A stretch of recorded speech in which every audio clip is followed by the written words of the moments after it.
Bonjour à toutes et à tous, bienvenue sur votre chaîne d'information en continu. Depuis 2010, les caméras de surveillance se développent à Marcq-en-Barœul. Aujourd'hui, elles sont 168 à veiller sur les habitants. Alors, une équipe de 32 personnes, notamment composée de policiers, les utilise pour la sécurité de la ville 24 heures sur 24, sauf le dimanche en journée. Au centre de supervision urbain, une équipe de 2 agents scrute d'ailleurs en continu ces caméras, avec, selon la mairie, des résultats probants. En 2017, les cambriolages de maisons auraient, selon elle, baissé de 26%, les vols de véhicules de 45% et les agressions de 17%. La relecture d'enregistrement est également présente pour trouver les malfaiteurs. En 2017, 130 enregistrements exploitables ont débouché d'ailleurs sur 94 interpellations. Alors, nous avons pu rencontrer le maire de Marcq-en-Barœul qui s'exprime sur ce dispositif. Nous avons 168 caméras dans la ville de Marcq-en-Barœul pour un territoire qui fait 1404 hectares et nous avons été assez pionniers dans ce domaine puisqu'il y a très longtemps que la ville est équipée de caméras de vidéoprotection.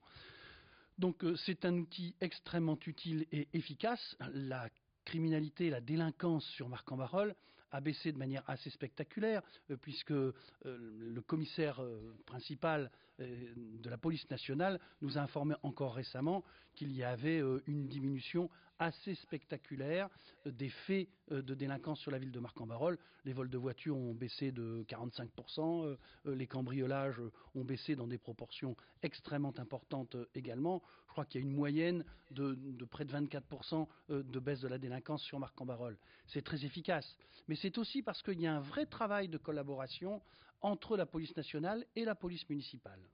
Ça nous a permis, dans notre quotidien, de pouvoir être très réactifs et à ce que les opérateurs qui sont derrière la vidéo puissent guider les patrouilles sur le terrain.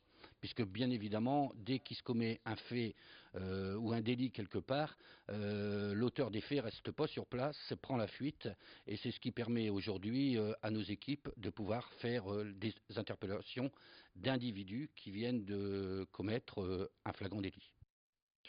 Si vous vous ennuyez pendant les vacances, jouez aux fléchettes. Ce sport revient à la mode, notamment avec l'association La Fléchette Lilloise. Depuis sa création en 2016, elle regroupe 28 membres. Et donc, on retrouve ces adeptes lillois chaque semaine dans la cave du White, située rue Solferino à Lille. Et gare à ceux qui pensent qu'il s'agit d'un passe-temps peu engageant. C'est un sport d'adresse et de calcul mental. Alors si vous voulez qu'ils vous le prouvent, ces adhérents, eh bien vous pouvez découvrir leur première Open de comité. Il se tient ce samedi à l'ERS au relais 59. C'est une journée où tout le monde peut s'inscrire pour concourir. De quoi découvrir cette pratique de bar ancestral. Plus d'informations sur la force justement de ce sport avec ces propos recueillis par Vincent Vieillard. Ça reste un sport de précision et du coup je pense qu'il faut une certaine pratique. Je pense que comme tout sport, on apprend vite à viser la cible, mais pour être précis, il faut de la pratique. Maintenant, c'est un sport qui est assez ludique parce que la fléchette traditionnelle, il y a des calculs à faire. C'est pas comme l'électronique où on doit là faire travailler un peu plus ses méninges. Donc c'est ludique et après, je pense que ça reste avant tout une pratique régulière qui permettra de progresser. Une nouvelle fois, cette année, le meilleur kebab de France est lillois. L'enseigne Unique Kebab, présente dans 3 quartiers de Lille, a encore atteint la tête du classement du site Kebab Frites, basé sur l'avis des clients. Unique Kebab est l'histoire d'un père et de ses 2 fils qui se sont lancés dans l'aventure du kebab il y a 23 ans à Roubaix. Ces 10 dernières années, 3 établissements ont ouvert avec au total une trentaine d'employés. Un succès que ces spécialistes de la restauration rapide expliquent à Vincent Vieillard. On fait tout justement pour honorer le nom de notre marque. Si on s'est appelé Unique, c'est justement pour ne pas ressembler aux autres. Donc on fait tout, que ce soit au niveau de nos viandes, de nos sauces, de notre pain, de notre façon de faire. On essaie de se différencier de nos concurrents. Actuellement, on présente entre 30 et 40 employés sur l'ensemble des 3 restaurants et on doit servir plus d'un demi-millier de personnes par jour. Place à la gourmandise avec à Paris, mercredi et jeudi, la 4e édition de la Cuillère d'Or. à l'occasion de la journée de la femme mercredi. Donc c'est un concours gastronomique réservé à ces demoiselles et à ces dames qui s'organisent.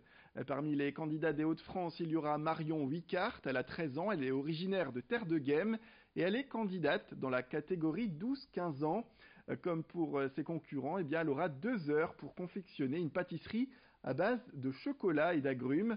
Pour cette participation, elle peut compter sur le soutien de ses parents qui enseignent la cuisine au lycée Sainte-Marie à Bailleul.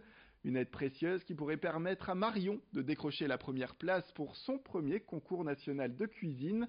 Ensemble, avec ses parents, ils peaufinent la recette du gâteau depuis plus de 2 mois. Nous avons été à la rencontre de cette jeune fille qui veut aujourd'hui remporter ce concours national. En fait, le gâteau, c'est mon papa qui avait préparé. Du coup, on a adapté le gâteau au thème en rajoutant de l'orange et tout ça. Et puis on a un peu créé comme ça ensemble, mon père et moi. C'est pour apprendre et pour le plaisir aussi. C'est pour avoir une expérience en plus. Voilà donc pour ce concours de pâtisserie qui s'organise, on le rappelle, ce mercredi et ce jeudi à Paris avec cette jeune fille de Terre de Guêmes qui sera sur place pour faire valoir la région Hauts-de-France. C'est la fin de cette édition. Merci à toutes et à tous de nous avoir suivis. Restez avec nous tout de suite. L'information continue avec un prochain flash au prochain quart d'heure. En attendant, retrouvez vos prévisions météorologiques. Vous allez le voir, les éclaircies sont de retour et surtout ce sont les températures qui reviennent au beau fixe avec des températures même printanières dans les jours à venir. Le printemps est bien de retour, c'est une bonne nouvelle. Et puis bien sûr, après ces informations météo, vous retrouverez les stations essence les moins chères dans la région. A tout de suite.